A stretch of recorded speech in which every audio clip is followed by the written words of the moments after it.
नमस्कार, आप देख रहे हैं बीटी न्यूज बिहार। मैं हूं आपके साथ मिथिलेश कुमार। अभी मैं कटिहार डिस्ट्रिक्ट का समेली प्रखंड अंतर्गत डुमर पंचायत के वार्ड संख्या 3 के वर्तमान वार्ड सदस्य प्रतिनिधि, अपना नाम बताइएगा। मोहम्मद सिराजुल साहब को लेकर, उनके वार्ड की समस्या को लेकर, यहाँ के सड़क निर्माण की स्थिति को लेकर, आवास निर्माण योजनाओं को लेकर कुछ खास बातचीत आप सभी दर्शकों के बीच रखता हूं। अपना परिचय बताइए। जी, मैं मोहम्मद सिराजुल जी, ग्राम पंचायत राज डुमर प्रखंड समेली वार्ड संख्या 3 के प्रतिनिधित्व करता हूं। और आगे हम 2 बार से वार्ड सदस्य महोदय का भी नाम बताइए। और वार्ड सदस्य अख्तरी परवीन मेरी वाइफ है जी, उनके प्रतिनिधित्व करता है। जी जी। सबसे पहला सवाल मेंबर साहब आपके साथ मेरा यहाँ जुड़ता है कि आपके यहाँ जो अभी सड़क की व्यवस्था है इस बरसात के मौसम में, ये छोटे से बरसात में आपके यहाँ लोगों का आवागमन बड़ा बुरी तरीके से बाधित हो रहा है। इस पर आपके क्या सवाल आप पूछेंगे? नई सरकार का गठन है। सबसे पहले मैं बीटी चैनल जितने भी दर्शक हैं और हमारे समेली प्रखंड के जितने भी जनता है और डुमर पंचायत के सभी को मैं नमन करता हूँ, प्रणाम करता हूँ। आप अपने चैनल के माध्यम से हमारे पंचायत को विकास के लेकर, सड़क को लेकर, इंदिरावास को लेकर जो भी विकास के कार्य हैं, आप उस मुद्दे को लेकर अगर आए हैं तो मैं आपका तहे दिल से शुक्रिया और धन्यवाद करता हूँ। मेरे चैनल के द्वारा आप वार्ड सदस्य सभी मतदाताओं का मेरे चैनल पर आपका हार्दिक स्वागत, हार्दिक अभिनंदन है। जी, शुक्रिया।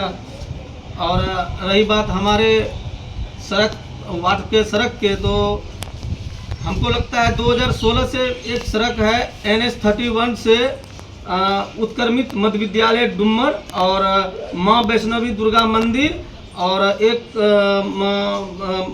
क्या बोलते हैं बैजनाथ मंदिर, 2 मंदिर है, 2 विद्यालय हैं। एक आदर्श मध्य विद्यालय है, एक उत्क्रमित विद्यालय है, जो कि ये मुख्य सड़क है। और एक प्रखंड से दूसरे प्रखंड को जोड़ने वाली और बाईपास का रामबान का काम करने वाली ये सड़क है, जिसको लेकर हमने 2016 में पहला चुनाव जीता और मेरा लक्ष्य था कि इस रोड को बनाया जाए।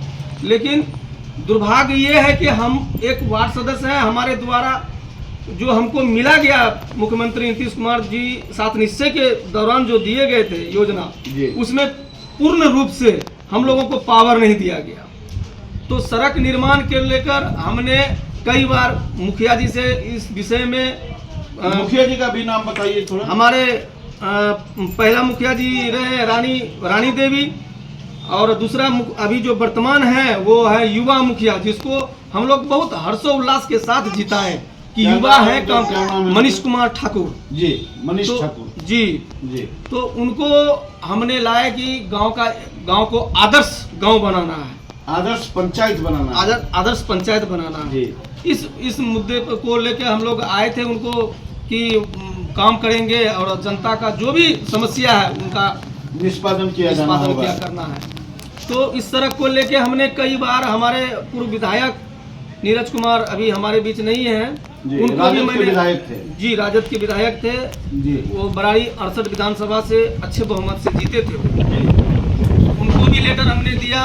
और अभी जो वर्तमान 2 बार के विधायक हैं विजय सिंह जी, विजय निषाद, उनको मैंने कई बार उनके आवास पर भी मैंने लेटर पैड पे अपना बजाते दिया, लेकिन आज तक इस सड़क के बारे में कुछ नहीं। और आपके जो विधायक जी हैं मेंबर साहब, वो सत्ता पक्ष से जुड़े हुए हैं जी, वो अगर चाहे तो बना सकते। विधायक जी के बारे में आपके सरपंच साहब रमजान साहब के द्वारा भी ये बताया गया है कि उनको भी लिखित दिया गया था सरपंच साहब की ओर से कि सड़क निर्माण का कार्य हो, लेकिन उनकी ओर से कोई सुनवाई नहीं की गई, जबकि लगातार दूसरी बार आप लोगों ने अपने विधानसभा में भारी बहुमत से विजय दिलाया है।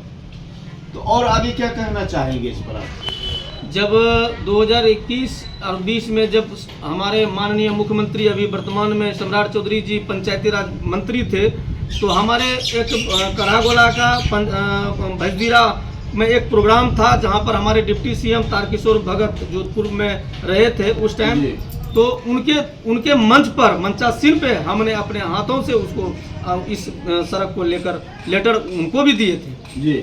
और हमारे एमएलसी जो हम वार्ड सदस्य के नेता जी। और लोकप्रिय कटिहार के अशोक बाबू जी, अशोक अग्रवाल एमएलसी जी, जो बीजेपी से हैं, विधान उनको पार्षद। भी मैंने कई बार लेटर को और लेटर के और कॉल पर और जा के भी हमने कई बार बोला, लेकिन ये हमारे सड़क और हमारे पंचायत की दुर्भाग्य है कि सर एक सड़क ये ही नहीं, आप किसी भी गली में जाओगे, कहीं भी हम कोई सीना ठोक के कहते हैं, कहीं भी सड़क दुरुस्त नहीं है, दुरुस्त नहीं है, जर्जर और बहुत बदहाली जिसको कहा जाए सड़क के मामले में।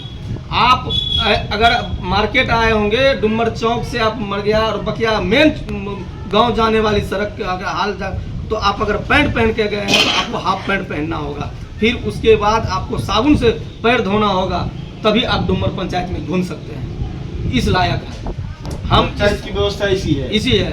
और ये सब बदहाली, ये हम लोगों की कमी कहा जाए, क्योंकि हम भी एक प्रतिनिधित्व करता है और हमारा भी अभिलाषा अपेक्षा है इस बार की चुनाव में हम पंचायत समिति के सीट से लड़ेंगे।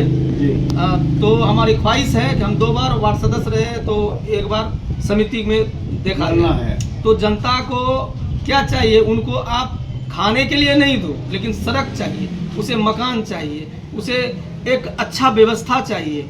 मजदूर आपसे कोई रोजी रोटी नहीं मांग रहा है कि आप हमें खाने के लिए दे दो एक टाइम का, उनको अच्छा शिक्षा चाहिए, अच्छा स्वास्थ्य चाहिए, अच्छा सड़क चाहिए। शिक्षा पर आपसे थोड़ा सा सवाल, आपके यहाँ शिक्षा की क्या विधि व्यवस्था है? देखिए हमारे यहाँ विद्यालय की क्या विधि व्यवस्था है? जी, सबसे पहले तो मैं हमारे बिहार के शिक्षा मंत्री से आग्रह और विनती करूंगा आपके चैनल के माध्यम से कि जितने भी विद्यालय हैं, चाहे वो प्राथमिक विद्यालय हैं, उत्क्रमित विद्यालय हैं या मध्य विद्यालय हैं, जो भी विद्यालय हैं, यहाँ के लोकलिटी टीचर जो होते हैं, ये सबसे बड़ा प्रॉब्लम है।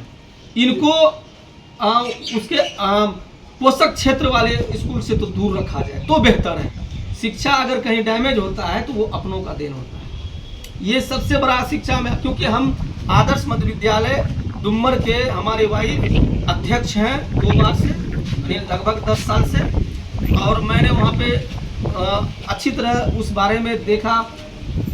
शिक्षा के मामले में ना ही पूछें तो बेहतर है, बहुत डेंजरस हो चुका है सरकारी स्कूल। आज के टाइम में थोड़ा सा पैसा कमाने वाले सरकारी स्कूल में नहीं बच्चे को पढ़ाते हैं, वो लंबे लंबे जरूर देते हैं, चुनाव में हो या 10 आदमी के बीच में हो या चाय की दुकान में हो, लेकिन अपने बच्चे को प्राइवेट स्कूल में देते हैं और सरकारी स्कूल को झांकने तक नहीं आते हैं कि वहाँ क्या हो रहा है, और टीचर बैठ के अपने मस्तगर्दी करते हैं।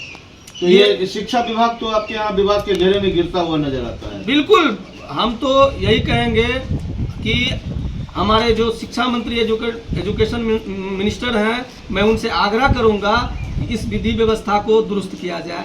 और ये हमारे डुमर की ही नहीं प्रॉब्लम, हमको लगता है कि बिहार में ऐसा कई सोशल मीडिया में हमने देखा भी है, टीचर सो रहे हैं और बच्चे गाना गा रहे हैं। ये सब विधि व्यवस्था खास करके सरकारी स्कूल में ज़्यादातर होते हैं जी।